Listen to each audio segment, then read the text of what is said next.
Steady hak Ogen. Itu bodyguard tu. Bodyguard kau. Sudah pencen. Hidup Bang Ogen. Go.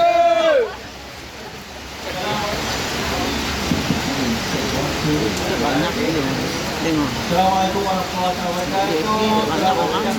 Selamat malam. Selamat semua. Oh ya. Ya. Kami dah. Boleh. Ya.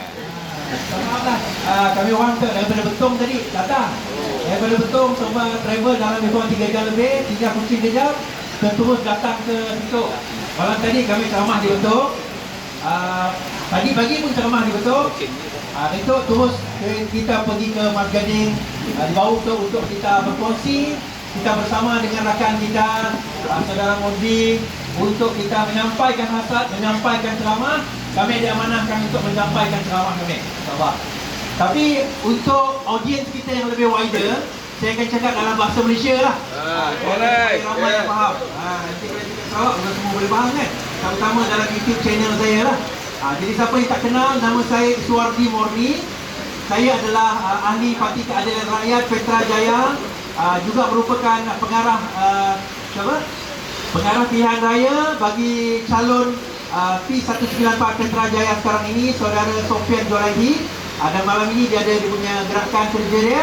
So saya datang sini untuk berkongsi sedikit ceramah, motivasi kita. Dan mungkin kalau ada sekiranya masih 50-50, mungkin kita harap lepas dengar ceramah saya ni dia rasa macam okey lah, tak ada 50-50 lagi nak sokong calon kita ni, calon nombor 3 ni. InsyaAllah malam ni 90, 100% kita sokong. Tuan-tuan dan puan sekalian, walaupun hujan, saya amat bangga dekat kawasan penduduk kawasan ini sebenarnya, terutama ahli-ahli DAP dan bukan DAP yang datang pada malam ini. Kita kena berlawan suara dengan hujan yang turun, tapi kita cuba datang untuk menyemarakkan semangat, untuk bagi sokongan kita, untuk memastikan calon kita ini calon yang menang buat kali yang kedua, penggal mewakili kita. Ini saya nak bawa cerita sorotan cerita. Mungkin calon lain ataupun penceramah lain boleh bawa cerita tempatan, tapi saya nak buat cerita nasional. I want to bring and highlight a national issue to everyone. Now saya akan ungkap sejarah. Kita tengok sejarah, kita lihat apa yang berlaku sebelum ini, kita lihat keadaan sekarang ini, kemudian kita akan tengok 5 tahun akan datang apa akan berlaku. Sebab apa yang sudah berlalu, yang sudah lepas, yang itu kita tak boleh tarik balik, tetapi kita boleh ambil jadi pelajaran dan pengajaran kepada kita supaya jangan kita ulangi kesilapan yang sama. Apa yang kita ada adalah masa depan yang belum tertulis. Nak menulis masa depan itu, 19 hari bulan ini adalah masa dan tarikh kita menentukan apa akan berlaku for the next 5 years. Nah, kalau kita tengok sejarah, saya tak nak bawa sejarah 70-an, 60-an tu jauh sangat, lama sangat, ramai kita tak lahir lagi. Saya pun lahir 77. Kita bawa sejarah tahun 1995, pada masa kekuatan UMNO Barisan Nasional amat tinggi. Kita kata apa kena mengena UMNO Barisan Nasional dengan kita? Kita di Sarawak. Sebab tuan-tuan dan puan-puan, untuk makluman tuan-tuan dan puan-puan, UMNO Barisan Nasional itu adalah sahabat baik dengan GPS, tuan-tuan. Jangan GPS, PBB pernah menafikan bahawa mereka ini pernah satu masa dahulu dan juga kini bersahabat baik. Mereka adalah kawan sehati sejiwa. Mereka pernah duduk bersama, senang bersama. Susah tak pernah, senang bersama. Susah tak pernah, senang bersama. Kita nak cerita bahawa pada tahun 1995 pilihan raya, Tun Mahathir menjadi Perdana Menteri. Masa itu memang kita teruk, membangkang teruk kena. UMNO Barisan Nasional pegang 2/3 parlimen. 2/3 parlimen. Kita sangka ramai rakan-rakan DAP rasa kita tak boleh menang. Tapi semangat kita luntur ke tidak? Semangat kita luntur ke tidak? 1999 berlaku reformasi bersama Datuk Seri Anwar Ibrahim, dan antara yang menghulur tangan bersama dengan Datuk Seri Anwar Ibrahim adalah saudara Lim Kit Siang, mempercayai bahawa apa saja yang berlaku kepada Datuk Seri adalah satu fitnah yang politik yang dilakukan demi untuk nak menguatkan lagi UMNO Barisan Nasional, kerana Datuk Seri nak membongkarkan kronisme, nepotisme dan nepotisme rasuah yang melanda negara kita. Sebab itu beliau dipenjarakan. Kerana itu beliau dipenjarakan. Bukan sebab liwat, tuan-tuan. Sebab apa? Nak kenakan Anwar dengan rasuah tak boleh. Anwar tak rasuah, Anwar tak ambil duit, Anwar tak sakau. Jadi dia katalah Anwar ni liwat. Yang cerita lewat tu saya cerita lawak, tuan-tuan. Dia boleh tukar. Dia kata hari ni dia lewat tarikh ni. Bila bawa masuk mahkamah, oh tak siap lagi kondo tu, dia tukar tarikh lain. Oh tak siap ni, dia tukar tarikh lain. Akhirnya didapati tidak bersalah. 1999 kita berjaya mengurutkan sokongan UMNO daripada 2/3 60% sokongan orang pengundi kepada bawah 60%. Masih tak menang. Tetapi berlaku 2004, Abdullah Ahmad Badawi take over. Masa tu rakyat rasa bagilah can pada Abdullah Ahmad Badawi. Dia naik jadi Perdana Menteri. Masa tu kita kalah teruk. Di Parlimen, Parti Keadilan Rakyat hanya ada satu kerusi, Wan Azizah Pematang Pau. Yang lain semua kalah. DAP pun tinggal sikit masa tu. Dekat PAS dekat Kelantan masa tu Barisan Alternatif pun tinggal satu kerusi saja. Buat kali pertama kita dikhianat pada tahun 2004. Parti Keadilan menyaksikan Lokman Adam keluar menyertai UMNO, Ezam Magno keluar menyertai UMNO kerana tawaran-tawaran. Orang maki kita, orang kata ambillah PKR lepas ni, ambillah DAP lepas ni, bungkus kita lah korang. Tetapi adakah kita putus semangat? Tidak. Adakah kita mau putus asa? Tidak. Kita tetap lawan, tuan-tuan. Apa yang kita lakukan? Kita terus kempen dan kempen dan kempen. 2008 kita buat kali pertama berjaya menafikan UMNO Barisan Nasional sehingga DAP menguasai Pulau Pinang buat kali yang pertama. Masa itu kita menang 5 negeri. Selangor kita menang, Pulau Pinang kita menang, Kedah kita menang, Kelantan kita menang, Terengganu kita menang, wilayah kita kuasai. Tetapi pengkhianatan berlaku buat kali kedua di Perak. Apabila ada yang melompat, kerajaan jatuh 2009. Kita tak putus semangat. Kita lawan lagi 2013. Sokongan UMNO yang mula menurun 1999 naik. Tahun 2008 menurun. 2013 buat kali pertama dalam sejarah politik Malaysia kita berjaya menurunkan sokongan Barisan Nasional di bawah 50%. Mereka hanya mendapat sokongan rakyat Malaysia 49.7% saja buat kali pertama. Kita tak menang lagi. Belum menang lagi pada waktu itu. Kita putus asa ke tidak? Tidak. Kita putus asa ke tidak? Tidak. Kita teruskan lagi. Akhirnya 2018 dengan semangat itu, dengan perjuangan kita telah berjaya buat kali pertamanya memenangi Malaysia, pilihan rakyat Malaysia, dan kita memegang puncak kuasa 2018, tuan-tuan dan puan. Saya nak cerita sejarah ini supaya kita dapat nampak adik-adik muda, kanak-kanak, adik-adik yang mana yang tak menyelesai politik lama ini, dan mungkin usia dia terlalu muda, nampak bagaimana perjuangan pakcik-pakcik, abang-abang ni yang dekat dalam bawah kemah kat belakang ni, perjuangan mereka sehingga jatuhnya UMNO Barisan Nasional yang orang kata suatu ketika dahulu mustahil nak dijatuhkan. Akhirnya 2018 kita telah berjaya menjatuhkan rejim Barisan Nasional, memegang tampuk kuasa, dan kita telah berjaya menangkap ramai jerong-jerong, tuan-tuan. Kita bukan tangkap ikan-ikan bilis, pegawai polis ambil rasuah dadah, pegawai SPRM ambil rasuah supaya jangan tangkap. Tak, itu kecil-kecil, itu ikan bilis. Kita tangkap kepala jerong dia sekali, Najib Tun Razak itu. Kita Rosmah Mansur, kita sumbatkan dia ke dalam penjara. Zahid Amidi, kita nak sumbat, belum lagi. Bulan 12 ini baru dia masuk penjara, insyaAllah. On the way. Kenapa, tuan-tuan? Kenapa pilihan raya berlaku ni musim terguduh ni? Kenapa dia orang nak sangat pilihan raya berlaku sekarang ini? Kerana keputusan kes Zahid bulan 12. Kalau dia didapati bersalah, pilihan raya bulan 3 dia tak boleh bertanding. Sebab itu kenapa dia buat pilihan raya sekarang. Dia boleh bertanding kerana belum jatuh hukum. Katalah jatuh hukum katalah dia menang. Na'udzubillah lah, knock on wood, katalah dia menang. Bulan 12 ni dia tetap tak masuk penjara lagi. Kalau dia didapati bersalah, tak masuk penjara lagi. Dia boleh appeal, mungkin 4-5 tahun baru habis kes. Itu pun kalau dia tak tukar hakim. Dia tak tukar ketua hakim negara, dia tak tukar polis, dia tak tukar ketua polis, dia tak tukar ketua ketua AG for example, dia tak tukar. Kalau dia tak tukar.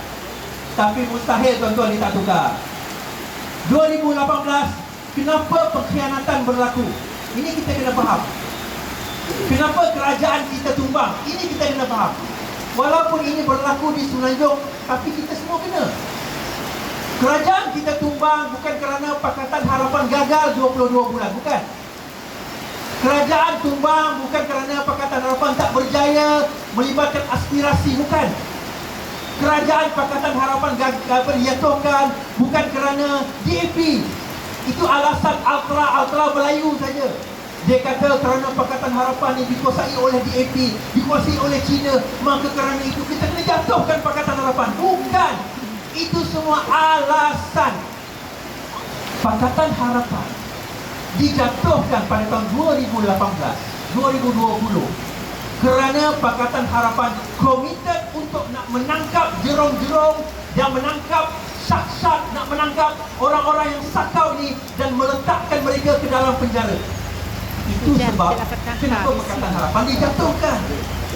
Bayangkan dalam masa 22 bulan berapa ramai pimpinan-pimpinan UMNO Barisan Nasional, MIC, MCA yang berjaya kita tangkap, berjaya kita dakwa.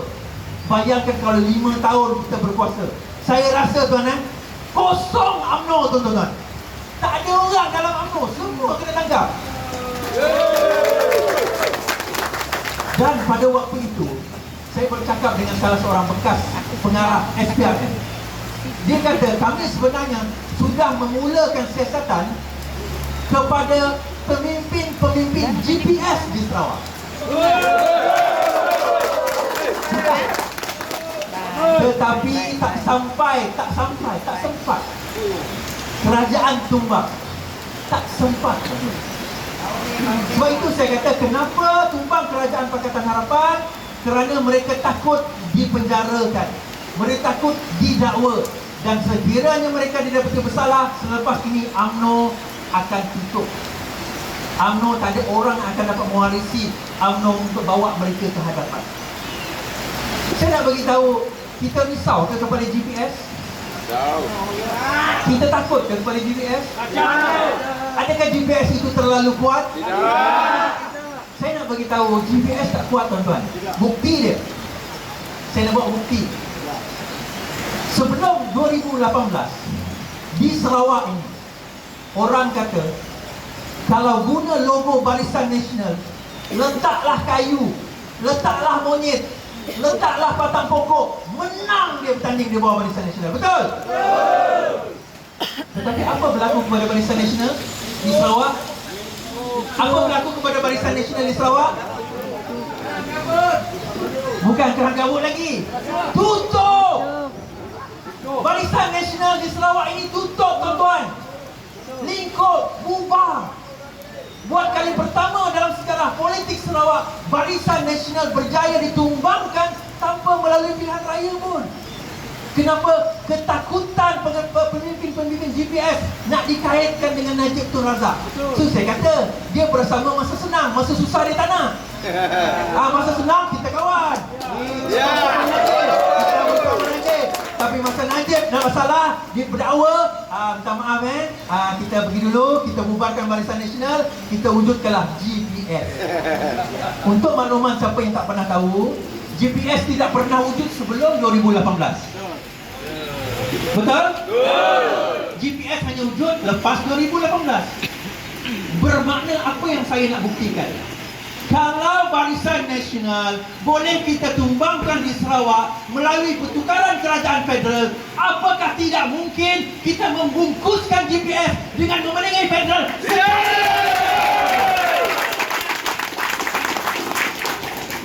Statistik mengatakan, kajian daripada Invo, Merdeka Center, Ilham Center, banyak pusat-pusat pengkaji mendapati peluang di Semenanjung Malaysia, peluang Pakatan Harapan di Semenanjung Malaysia setakat selepas penamaan calon.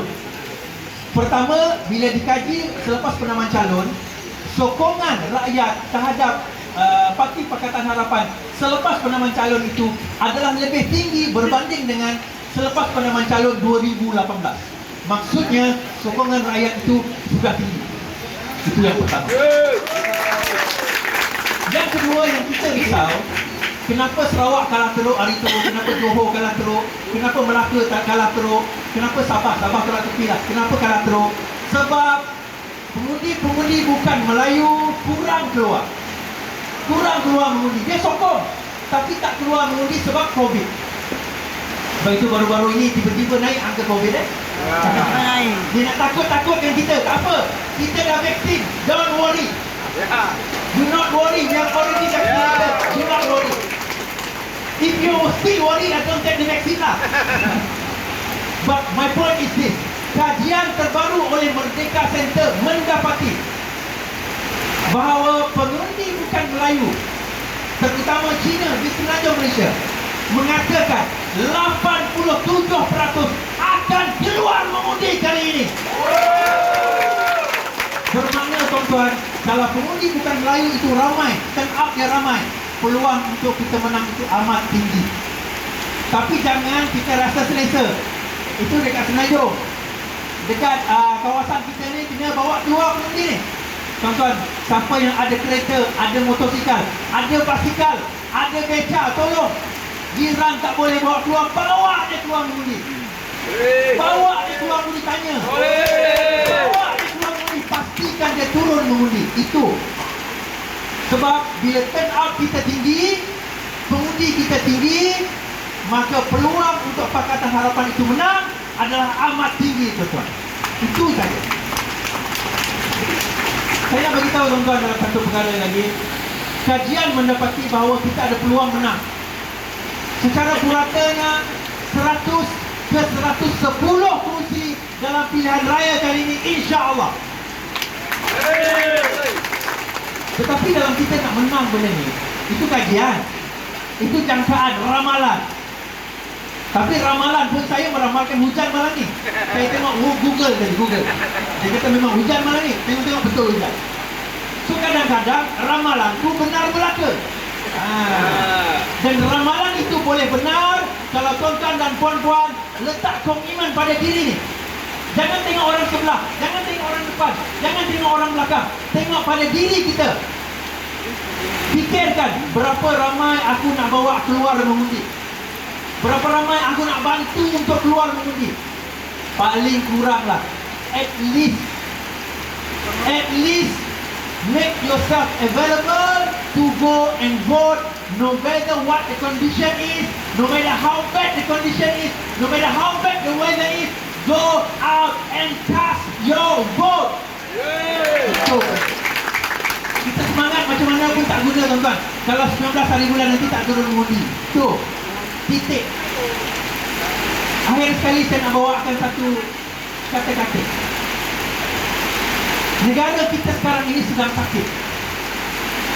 Negara kita sekarang ini sedang sakit. Malaysia sedang sakit. Sarawak sedang sakit. Malaysia sedang sakit, Sarawak sedang sakit. Dan kita ada doktor pakar yang boleh mengubat kesakitan tersebut. Satu kumpulan dinamakan Kumpulan Pakatan Harapan, diketuai oleh Datuk Seri Anwar Ibrahim. Mereka ada pakar-pakar yang boleh mengubat sakit tersebut. Kita ada satu golongan yang mengatakan dia doktor, tapi dialah yang menyebabkan penyakit itu. Kita ada satu lagi golongan yang kata dia juga doktor, tapi sijil dia sijil palsu, tuan-tuan. Akhirnya siapa yang boleh menentukan doktor itu masuk dan mengubat? Kita. Kita semua ni. Tuan-tuan, puan-puan saya, semua kita melalui undian kita. Siapa yang akan masuk ke dalam bilik bedah, bilik sakit untuk mengubat negara ini for the next 5 years. Untuk 5 tahun seterusnya. Dan kita Sarawak ini jangan ketinggalan, jangan jadi pembangkang lagi. Bukan kalau dah, tak ada kita kalau dah. Datuk Seri Anwar Ibrahim menjadi Perdana Menteri, mas pastikan calon kita juga jadi calon, maka Mas Gading ini akan menjadi Parlimen Kerajaan.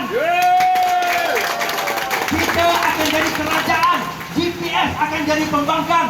Buat kali keduanya saya boleh katakan, kita akan gugurkan GPS.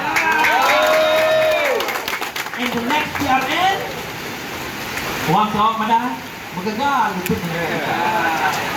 Wang Sarawak Madah sebab kita ada kerajaan.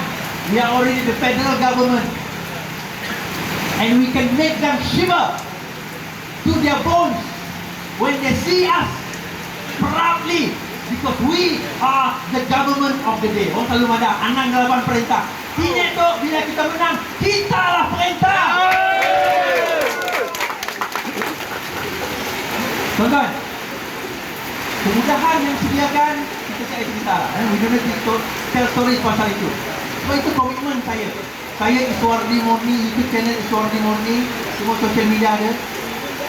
Kalau menang kita, Datuk Seri Anwar menjadi Perdana Menteri, saya akan committed berjumpa Datuk Seri, mendesak Datuk Seri supaya siasatan dilakukan kepada pemimpin-pemimpin Sarawak yang ultra kaya, dibawa ke muka pengadilan, diheret mereka, diletak mereka di bawah mikroskop.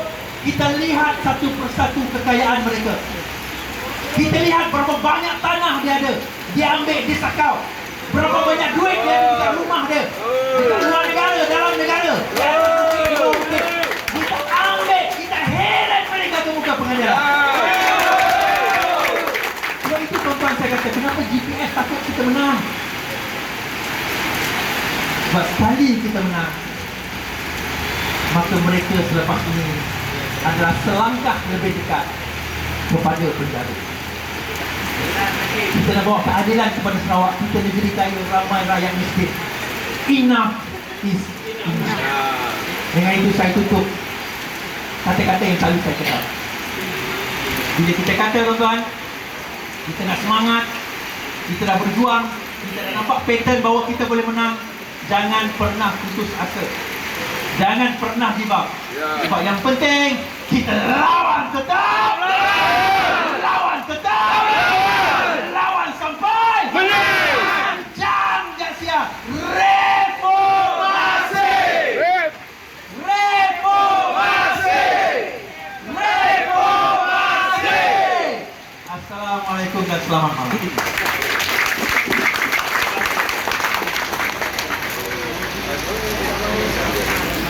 Terima kasih kepada saudara Iswardi Murni.